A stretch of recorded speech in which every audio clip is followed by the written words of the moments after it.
Hello friends, जय माता दी। कैसे हैं आप सब दोस्तों? 30 अप्रैल को बैसाखी पूर्णिमा है और भारतीय पंचांग के अनुसार हिंदू वर्ष का दूसरा माह बैसाख का महीना कहलाता है। हमारी भारतीय संस्कृति में बैसाख माह का बहुत बहुत महत्व है। स्कंद पुराण के अनुसार बैसाख के समान कोई माह नहीं है। बैसाख की प्रशंसा में देव ऋषि नारद कहते हैं कि सृष्टिकर्ता ब्रह्मा जी ने 12 महीनों में बैसाख को सर्वोत्तम बताया है। जो व्यक्ति बैसाख के महीने में सूर्य उदय से पहले स्नान करता है या कम से कम आज के युग में सूर्य उदय के 1 घंटे के अंदर अंदर स्नान करता है, उसके सभी प्रकार के पाप नाश हो जाते हैं और उसे यश और कीर्ति की प्राप्ति होती है। दोस्तों, बैसाखी पूर्णिमा को ब्रह्मा जी ने सफ़ेद और काले तिलों का निर्माण किया था, इसलिए इस दिन दोनों प्रकार के तिलों के युक्त जल से स्नान करना चाहिए और अग्नि में आपको तिलों की आहुति देनी चाहिए। तिल, मधु व तिलों से भरा हुआ पात्र अगर आप दान में देते हैं तो माना जाता है मनुष्य को मोक्ष की प्राप्ति जरूर होती है और सहस्त्रों गोदान के बराबर का फल मिलता है। इसी प्रकार के विधि विधान का विस्तृत विवरण भी विष्णु पुराण में भी बताया गया है। बैसाख पूर्णिमा के दिन विश्व भर में बुद्ध पूर्णिमा के रूप में भी मनाया जाता है और बैसाख पूर्णिमा के दिन को त्रिविध पावन दिवस माना गया है, क्योंकि इस दिन बुद्ध का लुम्बिनी में जन्म, बोध गया में बुद्धत्व की प्राप्ति और कुशीनगर में महानिर्वाण भी हुआ था। इसीलिए बौद्ध अनुयायी इस दिन अपने घरों में दीपक जलाते हैं और फूलों से घरों को सजाते हैं। विश्व भर में प्रार्थना की जाती है और पीपल के पेड़ के नीचे ज्ञान की प्राप्ति हुई थी, इसलिए पीपल की पूजा भी की जाती है। दोस्तों, बहुत ही खूबसूरत इस बार आ रहा है 30 अप्रैल सोमवार के दिन बैसाख पूर्णिमा, और इस बार बहुत ही खास होने वाली है क्योंकि पूर्णिमा पर 3 साल के बाद बहुत ही खूबसूरत सिद्धि योग का संयोग बन रहा है, जो कि दान से लेकर खरीदारी तक के लिए शुभ माना जाता है। आगे ऐसा योग 2022 में बनने वाला है। पूर्णिमा पर बुद्ध जयंती का पर्व मनाया जाएगा और दोस्तों, आपको मैं बता दूं, स्वाति नक्षत्र और तुला राशि का चंद्रमा समृद्धि और वैभव प्रदान करने वाला है। व्यापार में वृद्धि के लिए भी खास योग है। पूर्णिमा के दिन सोमवार होने से सोमवती पूर्णिमा भी कहलाएगी और स्वाति नक्षत्र 27 नक्षत्रों में दान में पुण्य प्रदान करने वाली नक्षत्र है। इसके अधिपति वायु देवता होते हैं और इस तरह से सिद्धि योग के अधिपति गणेश होते हैं, जो कि हर प्रकार से कार्य में सिद्धि प्रदान करने वाले हैं। इसलिए इस दिन आप जो भी दान पुण्य पूजन आदि करते हैं वो सभी कार्य आपके सिद्ध माने जाते, पुण्य की प्राप्ति होती है। तुला के चंद्रमा से वैभव में वृद्धि आपकी होती है।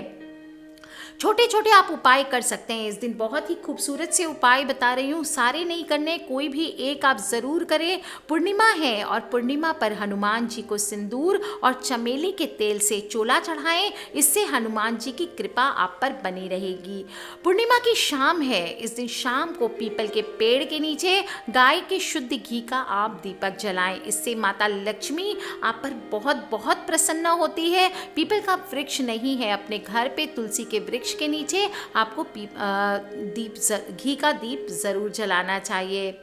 अगर किसी पर्सन पर शनि की 7.5 है, ढैया है या 7.5 का प्रभाव है, कुदृष्टि है, तो पीपल पर जल आपको उस दिन सुबह 10 बजे के आसपास ज़रूर चढ़ाना चाहिए। ऐसा माना जाता है सुबह 10 बजे पीपल पर माता लक्ष्मी का निवास होता है। इससे आपकी परेशानियां, स्पेशली जो धन संबंधी परेशानियां हैं, वो काफ़ी हद तक कम हो जाती है। जो भी 10 साल से कम उम्र की लड़कियां हैं उनको आपको भोजन करवाना चाहिए, उन्हें कुछ उपहार देने चाहिए, इससे भी आपकी किस्मत चमक सकती है। माना जाता है आपके जीवन में अगर बहुत सारे कष्ट आ रहे हैं, बाधाएं आ रही है, अड़चने आ रही है, तो ये उस दिन दूर हो जाती है। दोस्तों, पूर्णिमा की रात है और पूर्णिमा की रात को मैं हमेशा बताती हूँ, चंद्रमा को थोड़ा सा जल आप अर्घ दें और फिर आप एक छोटा सा मंत्र का जप करें। दोस्तों, सोमवारी पूर्णिमा है, चंद्रमा पूर्ण रूप से विकसित होगा और ऐसे में इससे आपके जीवन के पैसों की तंगी जो भी है, धन संबंधी जो भी परेशानियां, वो सभी दूर हो जाती है। मंत्र है ओम ऐं क्लीं सोमाय नमः। इस मंत्र का आपको ज़रूर उच्चारण करना चाहिए। दोस्तों, वैशाख पूर्णिमा बहुत ही फलदायी तिथि माना गया है और चाहे वो भविष्य पुराण हो, चाहे आदित्य पुराण हो, सभी में इस दिन प्रातः नदियों और पवित्र सरोवरों में स्नान करने को विशेष महत्व दिया गया है। स्नान करने के बाद आपकी जो इच्छा हो सफ़ेद चीज़ों का उस दिन 1 मुट्ठी चावल का दान करें, 1 मुट्ठी शक्कर का दान करें, वो सभी आपके लिए विशेष महत्व रखने वाला है। धर्मराज के निमित्त अगर जल से भरा हुआ कलश इस दिन आप दान करते हैं, पकवान, मिठाई जो भी सफ़ेद रंग की आप वितरित करते हैं, बांटते हैं, गरीबों को भोजन कराते हैं, दोस्तों गौ दान के समान सभी आपके फल को देने वाले बताए गए हैं। स्पेशली बैसाखी पूर्णिमा के दिन अगर आप शक्कर का और तिल का दान करते हैं तो जाने अनजाने किए गए पापों का भी क्षय हो जाता है।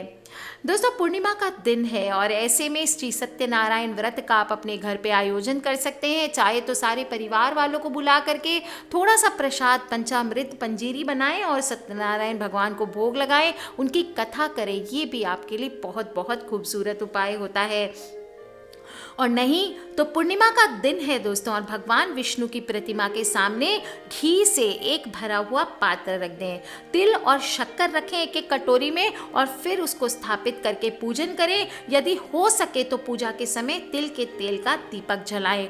पूरब मुखी होकर के पीले रंग के वस्त्र पहन के पीले रंग के आसन पर आप चाहें तो बैठ सकते हैं और फिर आप पूजन करें। दोस्तों, पीले रंग के फूल विष्णु भगवान को अर्पित करें, पीले रंग की मिठाई का भोग लगाएं और फिर सभी को वो प्रसाद वितरण करें। दोस्तों, आपके जीवन में क्लेश नाम की चीज़, कष्ट नाम की चीज़ आपके जीवन से रफू चक्कर हो जाती है।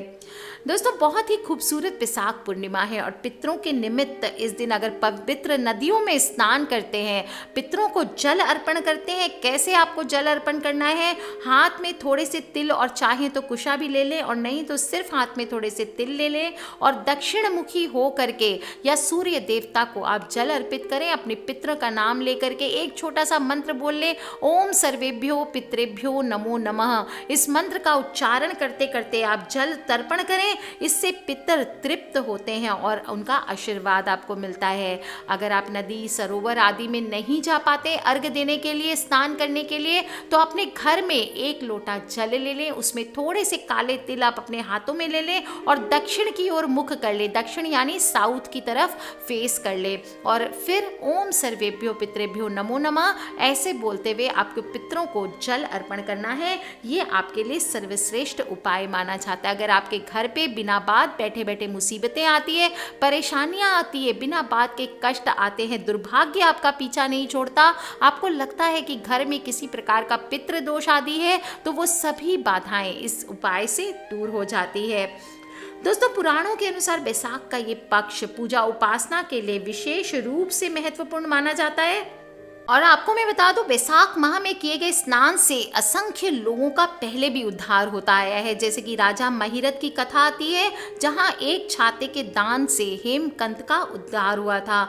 महर्षि वशिष्ठ के उपदेश से राजा कीर्तिमान को उत्तम शिक्षा मिली, राजा पुरुयशा को संकट से मुक्ति मिली, भगवान के दर्शन हुए। इस समय प्यासे को पानी पिलाने का प्रबंध करना चाहिए। इस दिन शास्त्रों में उल्लेख है कि वैशाख माह में भीषण गर्मी पड़ती है, इसलिए इस माह में जल का दान सर्वश्रेष्ठ दान माना जाता है। वैशाख पूर्णिमा के दिन पवित्र नदी में स्नान करके पितरों के निमित्त पूजन आदि करने के बाद जल का दान करें। ये आपके लिए जल हो, जूस हो, छाछ हो, मट्ठा हो, कोई भी चीज़ का आप दान करें। लोगों को गर्मी से बचाने, राहत दिलाने से त्रिदेव ब्रह्मा, विष्णु, महेश जो हैं त्रिदेव, उन तीनों का आशीर्वाद मनुष्य को प्राप्त होता है। दोस्तों, प्रातः काल स्नान के उपरांत भगवान विष्णु की आराधना करें, पंचोपचार पूजा करें, विष्णु सहज सदृशा सखा। जाहिर है कि हर जीव जंतु, पशु पक्षी, मूक बधिर, लाचार, हरे भरे वृक्षों पर एक बार आपको रहम करके देखना है। उस दिन आप पेड़ लगाएं, कहीं पर भी आप किसी भी बंजर जमीन पर पेड़ लगा करके देखें, आपको ईश्वर के दर्शन होंगे। इस दिन जल का दान करें, घड़े का दान करें, शीतल पेय का दान करें, छाता का दान करें, अन्न का दान दान करें, वस्त्र का दान करें, जूता चप्पल खाट बिछावन जो भी आप दान करें। पलंग दान करने से मृत्यु के समय माना जाता है मनुष्य को कष्ट नहीं होता। अगर आपके घर पे कोई रोगी है तो उसके निमित्त आप पलंग दान कर सकते हैं, चटाई दान कर सकते हैं, सुख में वृद्धि होती है। खस कुश एवं जल देने से देवताओं की पितरों का आशीर्वाद मिलता है, और अन्न दान करने से आपके जो पुत्र पुत्री है, आपकी जो संतान है, वो यशस्वी होते हैं। गरीबों के लिए अगर आप कमरा बनवाते हैं तो उससे मोक्ष की प्राप्ति होती है। दोस्तों, जो भी है बहुत ही पितरों के निमित्त विशेष दिन है, बैसाख पूर्णिमा का दिन, और इस तरह से अगर आप विष्णु भगवान के लिए कोई भी एक उपाय कर लेते हैं तो माना जाता है आपके सभी प्रकार के पाप नष्ट होकर के मनुष्य माला माल होने से कोई नहीं रोक सकता। दोस्तों, तिल की आहुति उस दिन जरूर देनी है, ये आपको ध्यान रखना है, और विष्णु भगवान के नाम का एक दिया आपको शाम को अपने मंदिर में जरूर जलाना है। विष्णु भगवान के साथ साथ अगर लक्ष्मी माता की उपासना करते हैं तो ये भी आपके लिए कमाल का उपाय होने वाला है। दोस्तों, आपको एक से एक उपाय बताऊंगी, बैसाख पूर्णिमा के कनेक्टेड रहिए, और इस बार बैसाख पूर्णिमा बहुत ही धूमधाम से मनानी है, ये आपको ध्यान रखना है। तो कर लीजिए ये उपाय, और अपने फ्रेंड्स, फैमिली, मम्मी पापा, भाई बहन, बच्चे, सभी लोगों के साथ इन वीडियोस को ज़रूर शेयर करें दोस्तों, क्योंकि हमें नहीं पता कौन सी वीडियो कब किसकी लाइफ बदल दे। Love you all friends, take care, जय माता दी। सब्सक्राइब करके रखें ताकि आप और मैं आने वाली वीडियोस के थ्रू कनेक्टेड रहें। जय माता दी, love you all, take care, बम बम भोलेनाथ की।